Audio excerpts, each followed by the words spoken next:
Thanks everyone for coming. I'm going to be formal since we're being webcast, I think. I'm really proud to be here at Avantpop Books. They're the best, and I really appreciate the support. The name of my book is Anything But Nirvana, and as people are always curious about the title, which is why I gave it that title. It was basically named that because I was able to interview a lot of the famous, really successful bands in the 90s, but I never interviewed Nirvana, who were the kind of the big group in the 90s, and that one that everyone talked about. And the point of the book was to remind people that there were a lot of other bands during that era. I put together the book with that thought, and it's a nice range of music. I thought a lot of my favorite bands are in here, and also favorite writing. I really wanted to represent the different writing styles that I tried to do in the 90s when I was able to get away with doing that kind of stuff, which is harder and harder in journalism.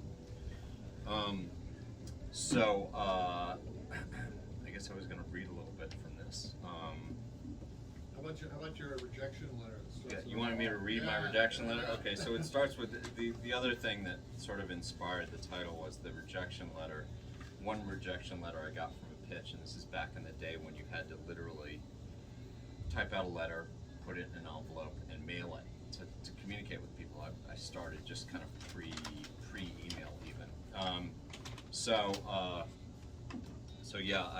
I found this rejection letter and thought that sort of was the inspiration too. It was from a magazine called Request, which was actually the in-house magazine of Tower Records, I think.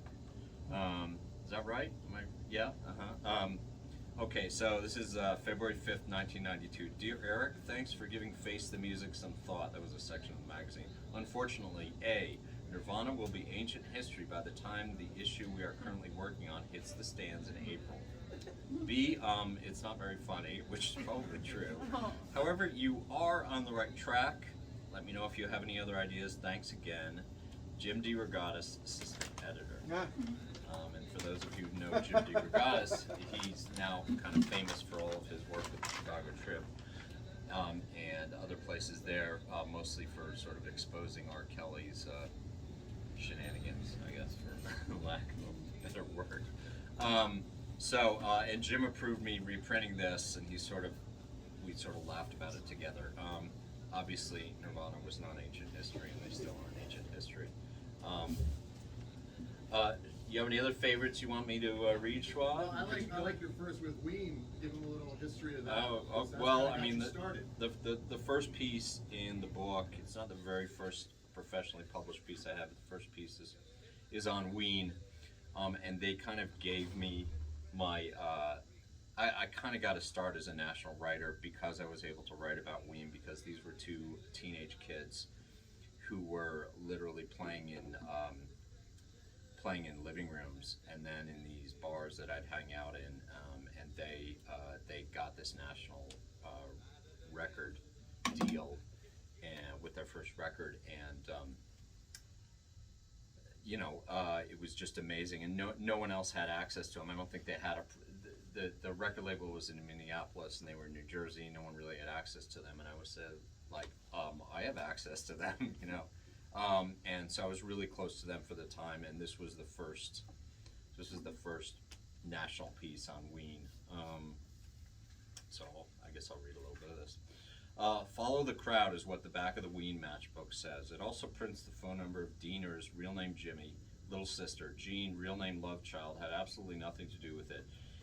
Inside, hidden behind the matches in small letters, is a message. I did poopy on myself. 20 years old, the Weensters are two underdeveloped teenagers playing as grown-ups, acting like kids. They have front door. They have a serious love-hate relationship with the hippie generation, punk rock, the world, you.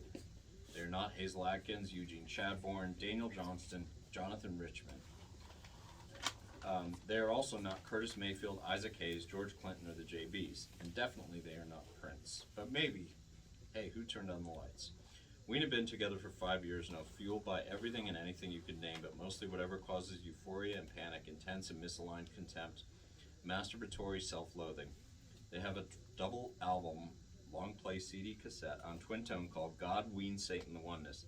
Except for a 500 edition live EP, it is their first release, even though they've written over 1,000 and recorded hundreds of tunes. Distributors Rough Trade were so excited about the record they, quote, accidentally shipped it to stores 6 weeks before planned release date.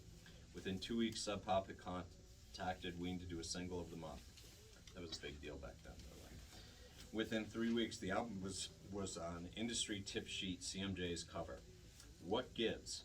Goofy, nostalgic pop rock, says Gene. You don't understand. You don't see me. I hate alternative music. Dean, that's why we make classic rock. Delta blues, acid rock, disco, salsa, Brazilian rainforest folk songs, all of it placed in the evicted consciousness of Gene and Dean Ween. At times on stage, they'll just drift into mantras for the disaffected. Can you taste the waste? Can you taste the waste? It's so stupid it's brilliant, and it all seems to have more legitimacy than even Robert Johnson recordings. If this double LP, or one CD if you must, isn't a true white album for the 90s, which it is, you'll see, then it is at least a white boy underground sign of the times, which it is too. Look, they even cover Prince's Shockadelica. Alright, I'm gonna, there's a little bit of that. I'm gonna skip to something else.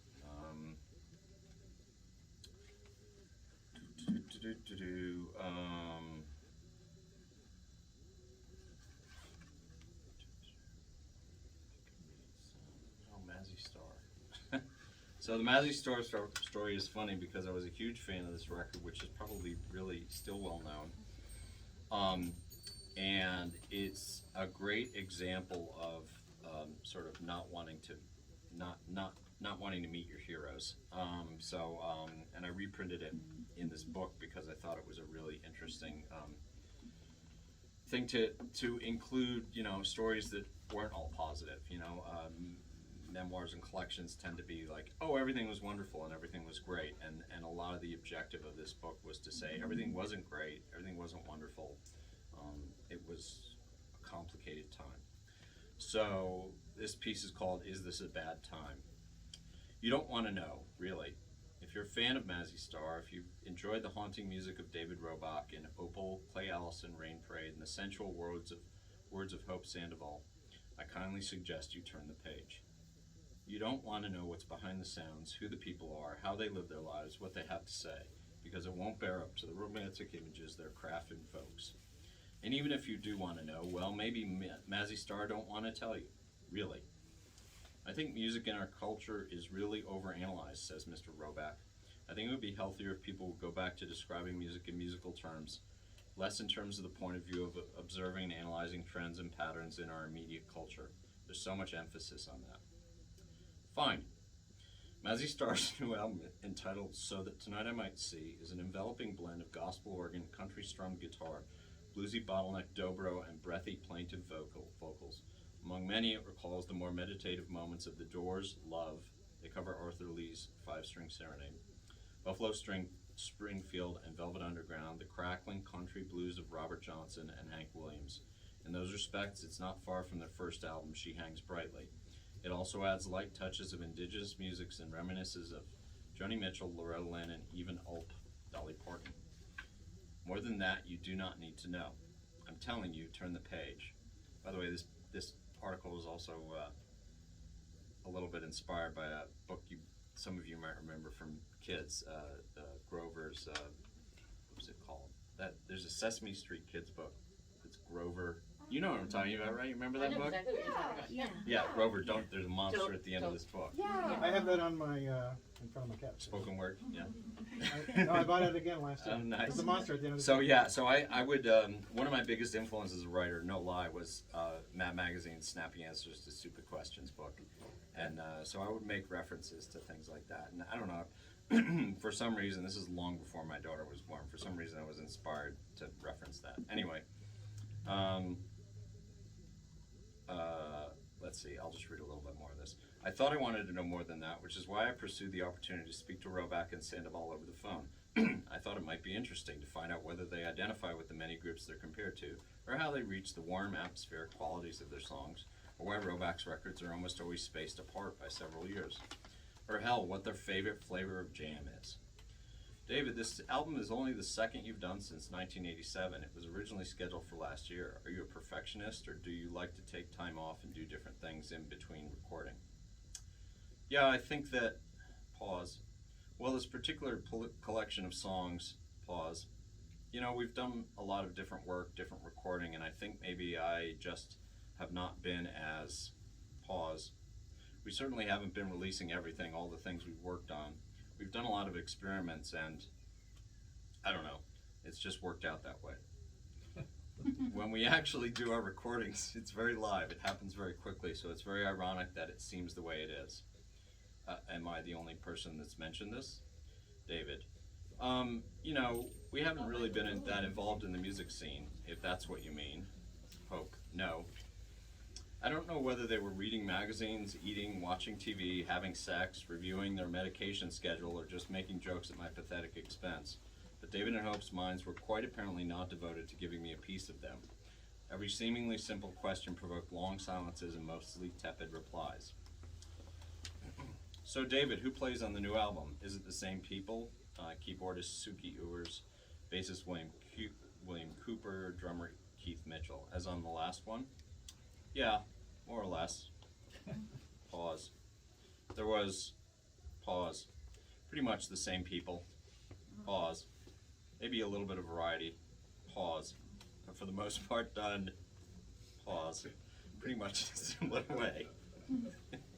Is this a conscious progression from the last album? No. Meaning it wasn't conscious, or you're not looking at things that way? We look at it more from the point of view of what songs we wrote rather than a comparative analysis with the last album. These are the songs we wrote. I think they contain the mood, really, of where we were when we wrote them. So in the sense of progress, I think that just living our own lives, keeping up with ourselves, that's how we would relate it to time. Alright, so that's a little piece of that. Let's see. Nick Cave interview is great, but I don't want to just quote him. Should I read about the Beastie Boys? Preface to Beastie Boys is good. Can I hear a little bit of Beastie Boys? Yeah. Cool. Nah. Would you say emotional? Yeah. Wow. Okay. Grand Royale emotion. Yeah. Well, yeah. So this is an article. The backstory of the Beastie Boys story is that the Beastie Boys, in the early '90s, people don't remember this, but they had really fallen out of favor after License to Ill. License to Ill was super cool, and then it was uncool. And their second album was almost virtually ignored. Paul's Boutique, which is considered a classic now, was really ignored when it came out. And so much so that when they put out their third album, no one was that interested. And this is Check Your Head, and I thought Check Your Head was amazing, and I begged and pleaded to write about it, and everyone was like, nah, no, not interested. And then Check Your Head blew up on MTV, and I was like, oh, you wanted to interview the Beastie Boys, right? Yes, thank you. So I ended up getting a cover story, which is what this story was, on Ill Communication, and got to talk to them and got really some amazing access to them, and that ended up eventually leading to my working at Graham Rowe Magazine, which is a whole other episode of my life that I talk about briefly in here. There's also an interview online that you can find if you're dying to know about that. Let's see, where do I jump in here?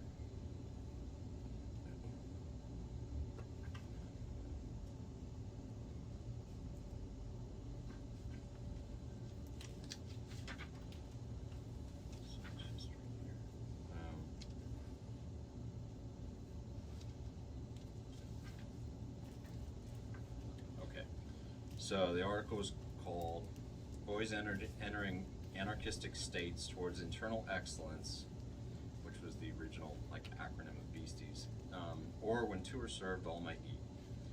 An open memo to aspiring rock journalists and fanzine publishers. If a band agrees to an interview and suggests you do it all together over a meal, though it may sound like an appealing prospect, do not take them up on it. Not because they'll resent that your questions are interrupting their eating, not because nobody cares about scene settings like what's on their plates, unless it's South African twin lobster tails, but that their mouthful of food answers will be garbled on your transcription tape. But the fact that out in the real world, if they're genuine human beings, they'll be distracted by everything around them and want to talk about anything but the music. especially if said band is Beastie Boys. Without their instruments, the Beasties operate like a one-upping comic team, taking over the interview, going off in tangents to name drop not the celebrity musicians and Hollywood types they know. Diamond is married to director Tamara Davis, doesn't mention her once. Horovitz is married to actress Ione Skye and only refers to her as, quote, this girl I met. But various gals and boys from the hood, and especially if you're in a deli where a lot of delivery people come to eat, ... So actually, I'm going to stop right now, and I'm going to do something that I thought would be fun. Something a little interactive. To do that, I need to draft 3 of you guys to play the Beastie Boys in a little one-act dramatization. Any volunteers? Yeah? I volunteer Doug. No. You can be Mike. Doug, you can be MCA. Okay. Who wants to be Yauk? Or so, Adron, Kevin. Yeah, there you go. Okay. What am I? MCA? You're MCA. Yeah, okay, cool. Alright, so I just read that. Alright, Mike D. Where are we starting? We're here. Yeah. Okay.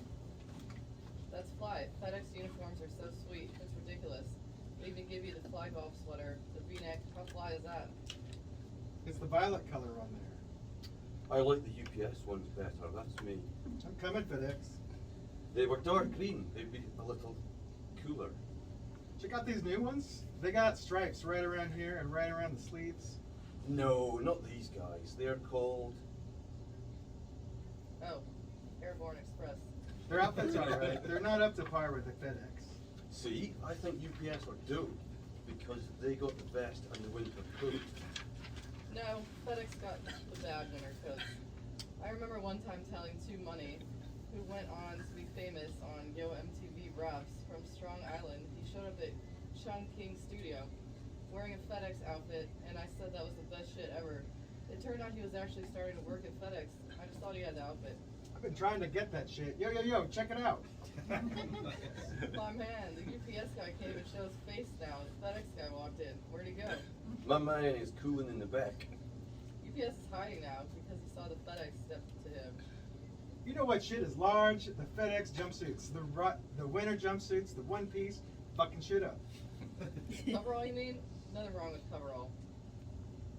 Yo, can you let me out for a second? I'll be right back. Yauk goes to talk to the FedEx guy. Let me just tell you guys, the UPS guy is shitting bricks. He's calling for backup. No, seriously, Mike. I didn't want to say anything. I'm sorry. Seriously, you guys may have your thing, but UPS shit's way better. I'm just saying, FedEx is very close to what the guys on SWAT would wear. UPS could be the fucking garbage control. Nah. When they have vests and the big coats they wear, like the Carhartt shits. Hey, whatever, Mike. We'll settle this another time. By the way, just rice and beans. I'm Adam. I'm a Leo and I eat rice and beans. I'm Imani from the far side, and I like to break dance. That leads to my next question, Mike. How was it being an interviewer rather than an interviewee? What's the coolest thing about Mike D? But I found that when I had the shoe on the other foot, Did it fit? sometimes it fits, sometimes it doesn't. So how do you like running a magazine? I'm just a fashion model for the magazine. Were the label and the magazine ideas you had for a while, or just because you had some money to mess around with? Yeah, we had a vast amount of wealth that we wanted to get rid of, and we've certainly done that successfully. Yo, let me up for a minute. I gotta go get a drink. They say I gotta find someone I know. These guys didn't look like they'd part with their stuff. Look, guys, U.S. Mailing House. Now they got outfits. Think he's gonna sit with UPS and FedEx? Nah. One of the guys with the new stuff comes in and sits down. That's the shit. He won't even sit down with the other guy. You know why? His outfit is actually sized for a little woman. Alright, just drop the topic. Back to the punk rock thing. You mentioned Huggy Bear on the new album. Mike does. I don't know. I was listening to that record at the time I wrote those lyrics. You know how it is. You listen to Bernice Perdue. You mentioned Bernice Perdue. It's all the same thing. Listen to a lot of Les McCann, do you, Mike? I do. Les McCann had a big impact. Sorry, boys, I need the table. And scene. Thank you, everyone. Fantastic. fantastic job. Wait, so the waitress actually kicked. Oh yeah, Wow. yeah. She actually kicks him Oh, out. that's Yeah, nice. that was in a deli down in Soho in New What? York, and yeah, we were there, and she was like, it was in the middle of lunch. It was crazy. I have a follow-up question. Yes. In your opinion, which one had the best outfit? Good question. I'm coming FedEx, I think. Yeah, that was right when they came out with the purple and orange stripes and all that. So that, and by the way, that conversation, literally that moment, is what led them to eventually be wearing jumpsuits in like the whole the Hello Nasty era and all that stuff. They literally did become obsessed with them. Anyway, so you can read more of the Beastie Boys. Let me read just maybe one more piece from the Reading Festival piece, because that's one of my favorites. The Reading Festival piece was it was not the piece that I was assigned to do, so it was kind of maybe my most gonzo piece. I was sent to Germany and then England to follow this label called Big Cat, who had a bunch of different indie bands over there, and then they were like, "Oh, we've got extra tickets for Reading Festival. You want to come along?" Sure. So I ended up going to the Reading Festival, which was this huge festival back in the time when we didn't have them the way we do now. We didn't have so many rock festivals here, so it was still kind of a novelty thing. It was supposed to be this amazing, great, epic experience, and it wasn't exactly an epic experience for me. Let me see where I can jump in here.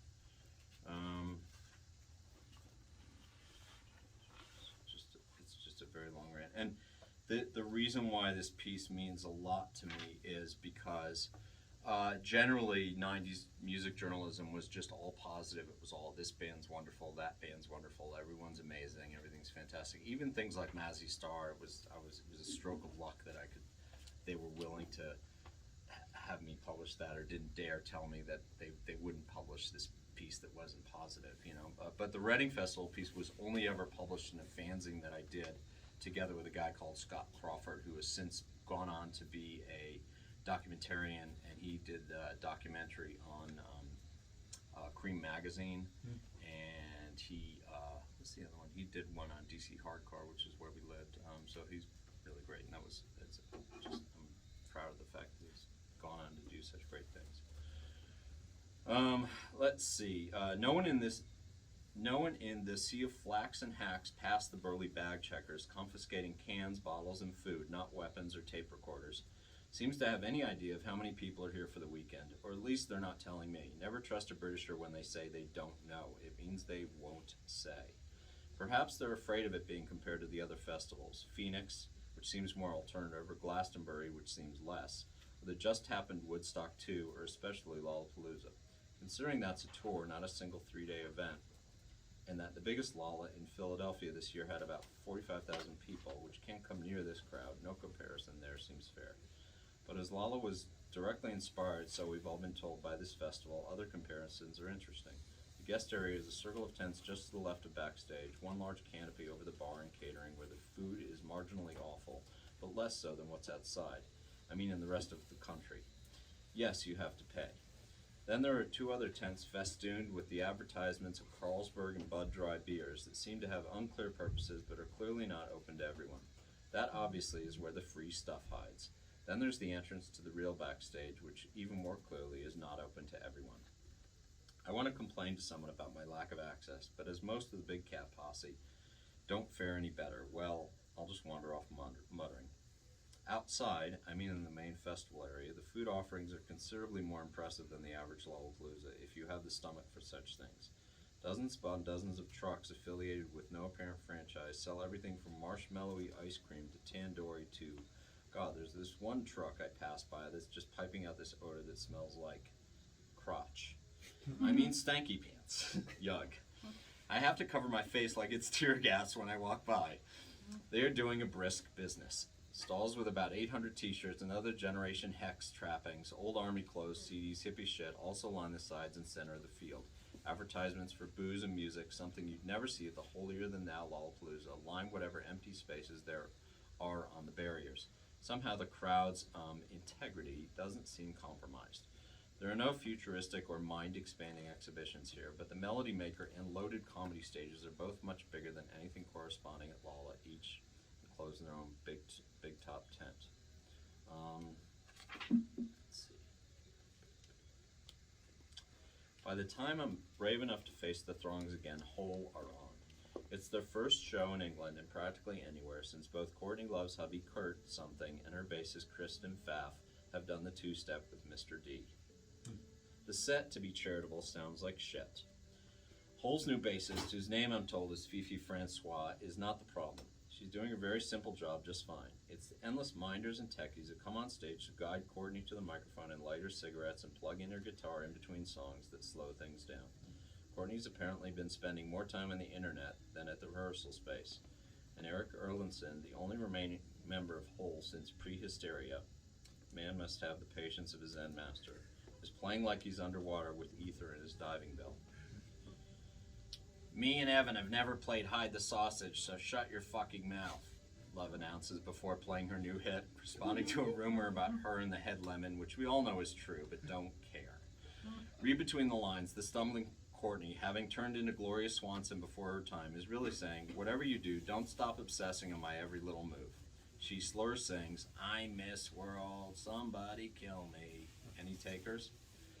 I leave before it gets much worse and try to catch some Velocity Girl, more friends from DC who also have put out a good pop album this year, which lots of critics don't like because they all love their shitty first album, You Figure It Out, on the Melody Maker stage, but they've finished. Damn, I was hoping to rekindle the debauchery I had with these sweet-faced kids of Satan in Cologne.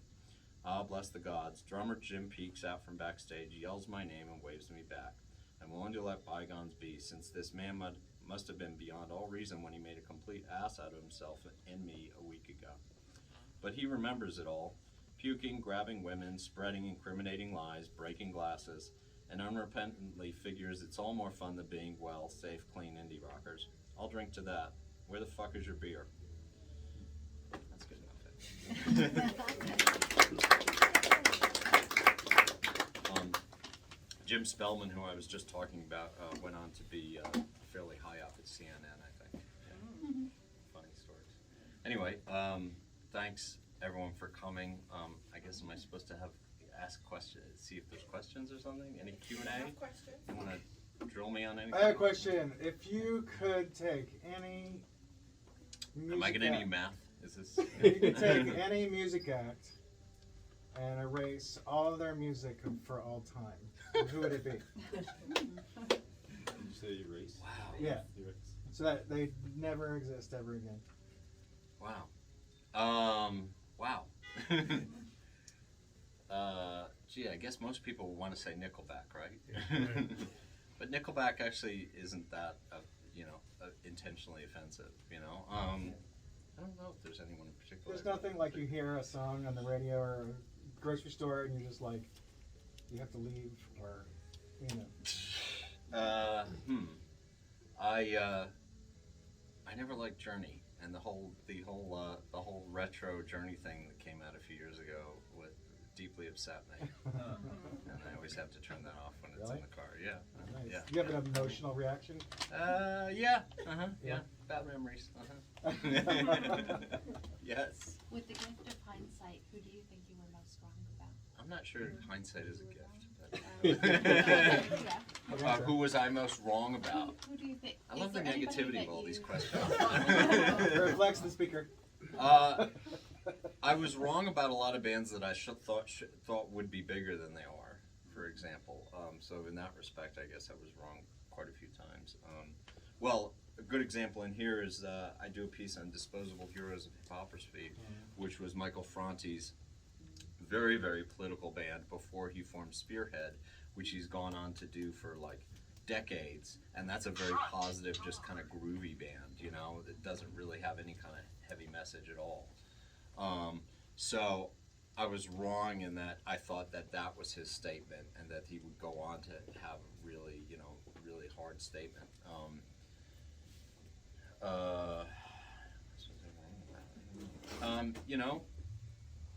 Yeah, I don't know. There's a piece on Mudhoney in here, which was for one of their later albums that I thought was fantastic and everyone else hated. I also wrote about the Red Hot Chili Peppers, which is in here, it's a good profile of them, but it's for their least regarded album of their entire career, which is called One Hot Minute. You know, everyone hated that record. So yeah, you What can. about Citizen Cope? Were you? I was not wrong about Citizen Cope, which is really cool. Citizen Cope started off in as the DJ of a band called Basshead, who were in DC, and I wrote several big things on that, and that's how I met them. And Cope sort of was like, well, I've got this side thing I'm trying to do with this, like these acoustic demos, and kept giving me these demos, and eventually I tried to pass them on to record labels, but it took forever for him to get signed. And then he went on to have like a bunch of big hits, and he's still got a career now, which is amazing. Honestly, in a way, I was wrong in that I did not expect some of these bands to last nearly as long as they have. It's incredible to me that Ween is still, well, they're coming back here in a few months. They're like legendary, you know, and they're all around the world. My teens love Ween. Yeah. To me, they're still these little bratty kids, you know, and they're like legendary around the world. So it's a trippy experience. You know? Sorry, you go. Oh no, go ahead. Who was so impossibly attractive that it made you lose your train of thought? I'm a little uncomfortable with you in front of me.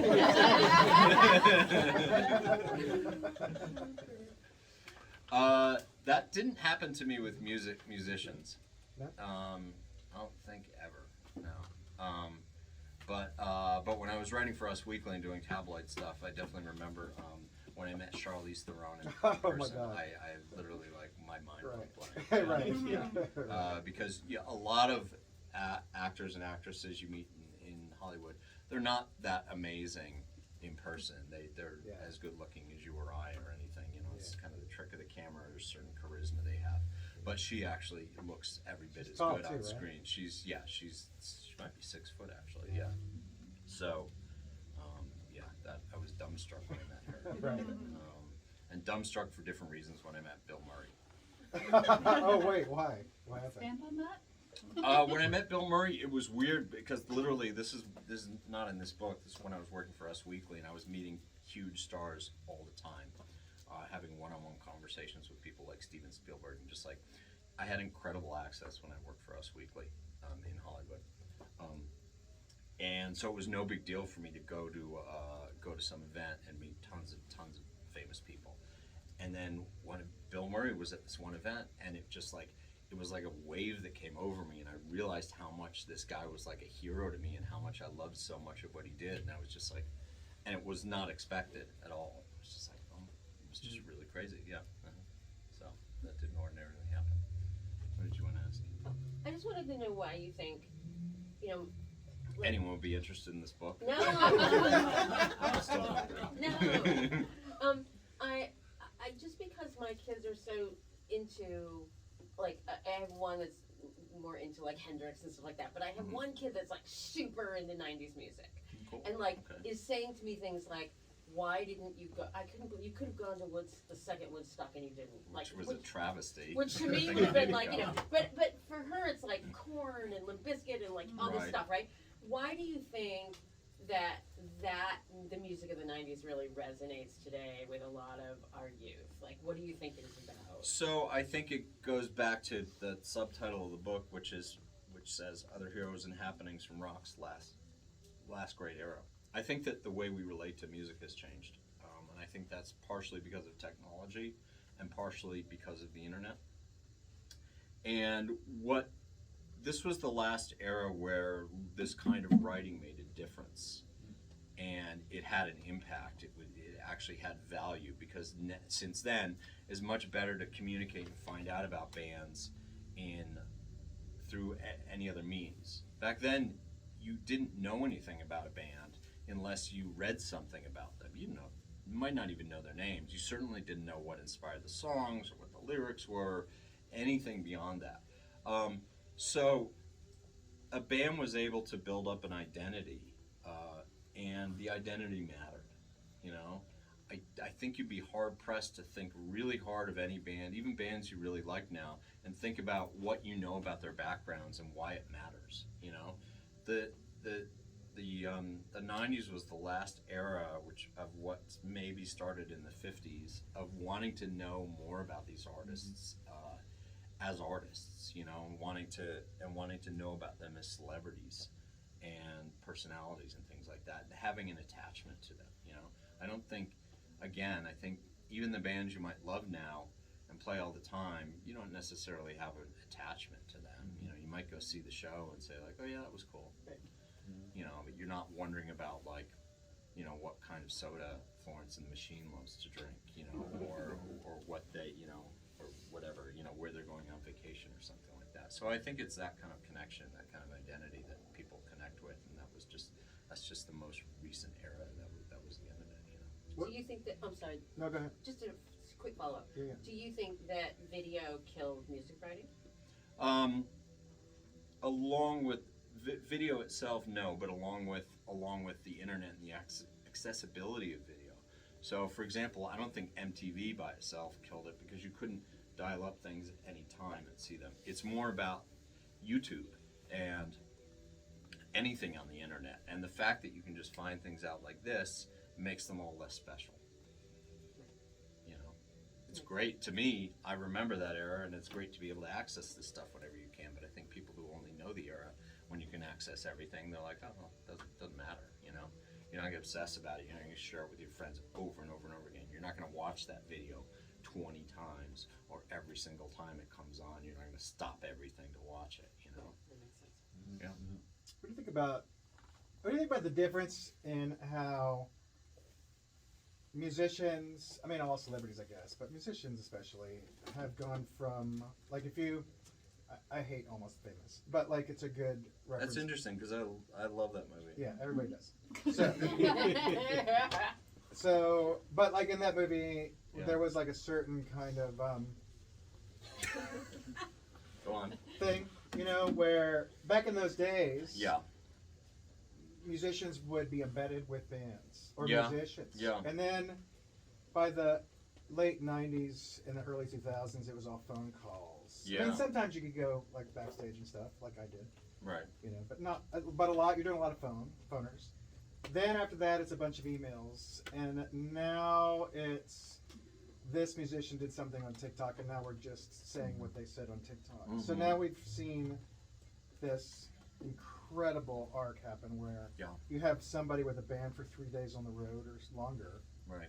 and now it's 100% almost in the musician's hands what they put out. Yeah. And writers a lot of time are just playing like parroting. They're just parroting what happens. Yeah. They're just parrots.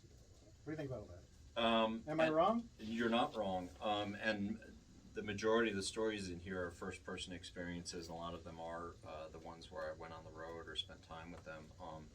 And it's hilarious to think about it because back then I was so like, you know, it wasn't a sense of entitlement, but it was a sense of wanting to get a good story that people would say, oh, you can have a phoner with them. And I'd be like, that's cool. No, thanks. And I would just not take the story. Well, there's Yeah. a few phoners in here. I mean, the Mazzy Star thing is a great example of a phoner gone wrong and turning that idea and ripping away that fourth wall, which I like to do a lot. Just be like, see, this is stupid, you know? And yeah, that was a good part of what got me away of writing is as the access got less and less, I was like, I don't need to be here.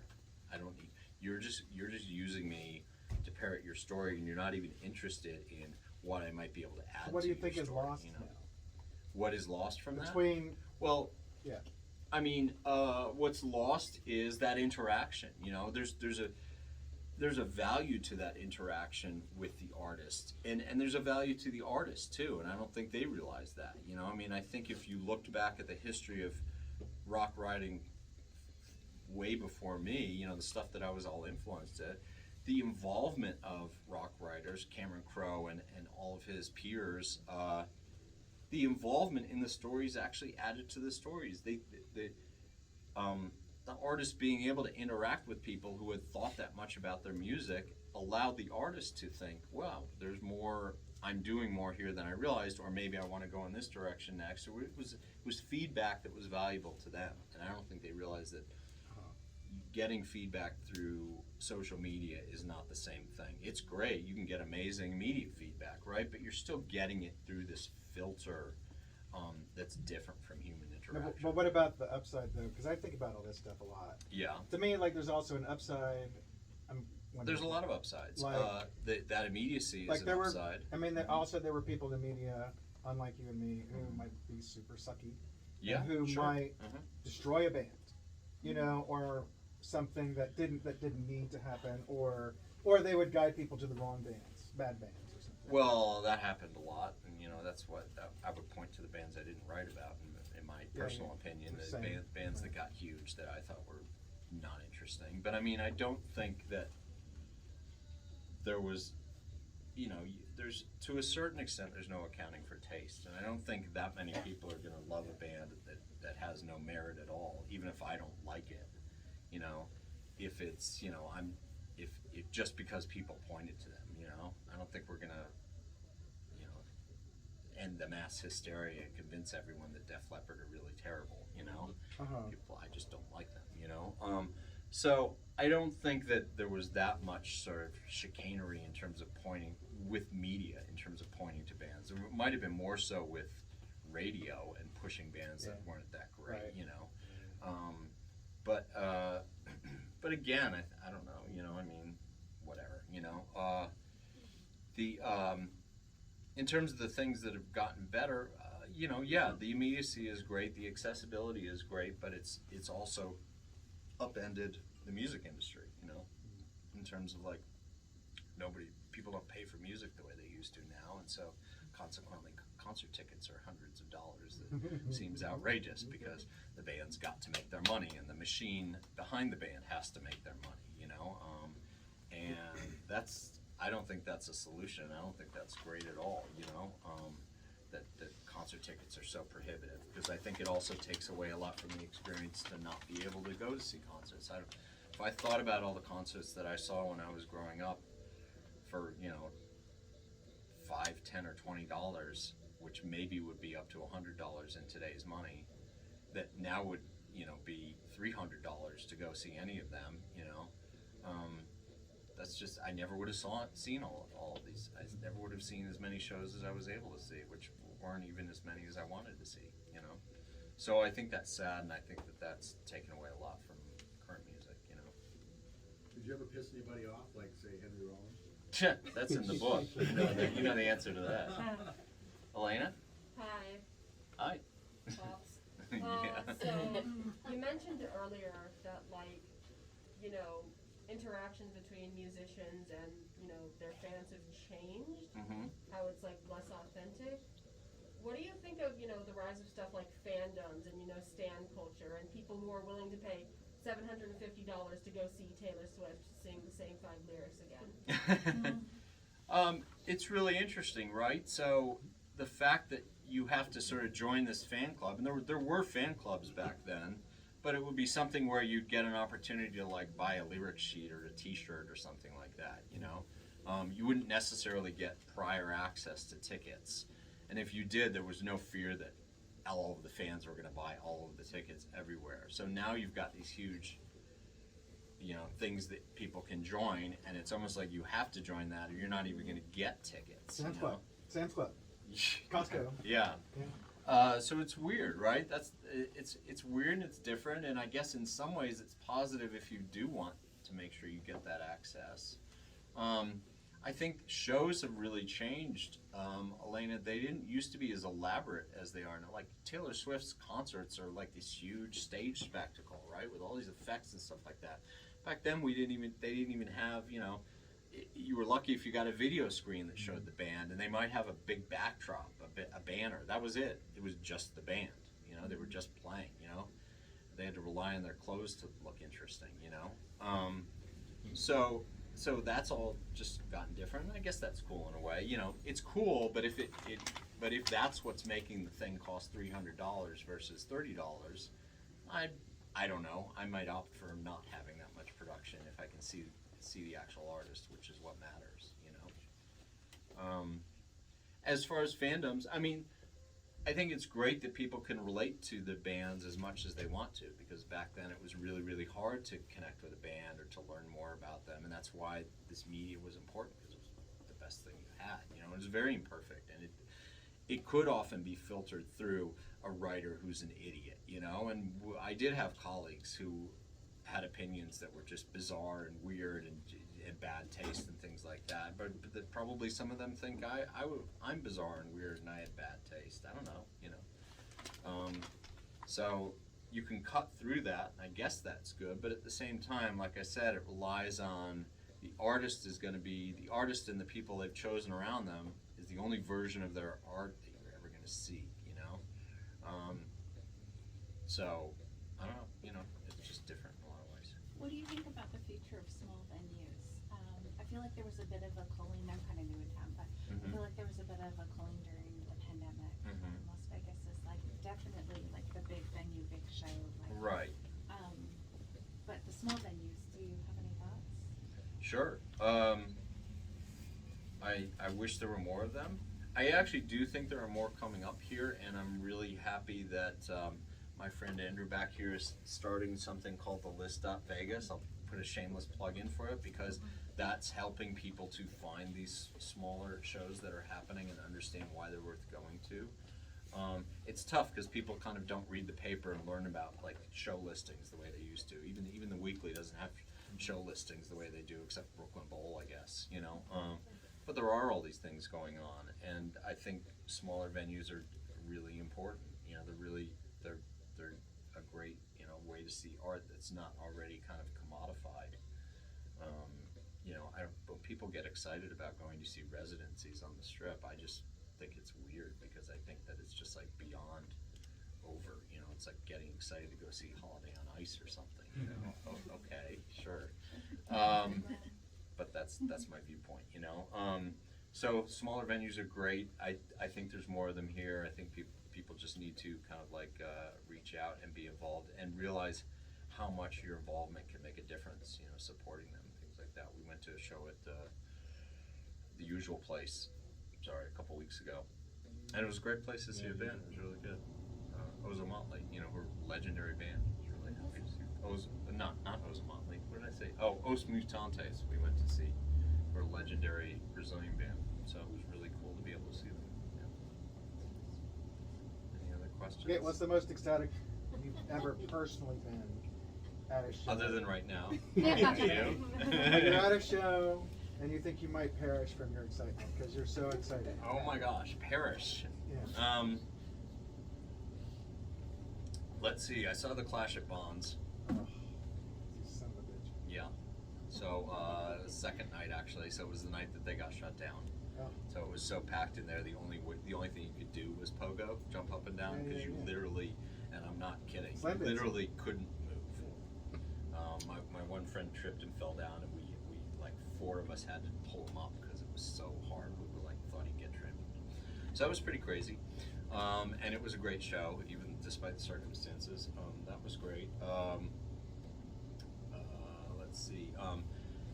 I mentioned in this book seeing Elastica at one of their first appearances at Reading Festival, and I remember that show being amazing, and literally standing next to one of the Buzzcocks, who are a famed legendary band, standing next to Steve Diggle at the show, and he's like grinning and smiling, and that was pretty cool. So I had a few things like that, you know. Yeah, I think those are the 2 that come to mind right now. Yeah. Cool. I really appreciate everyone coming and supporting. It's awesome. Thank you. Thank you. If you're buying the book, I hope you enjoy that too, and I'm open to any reaction.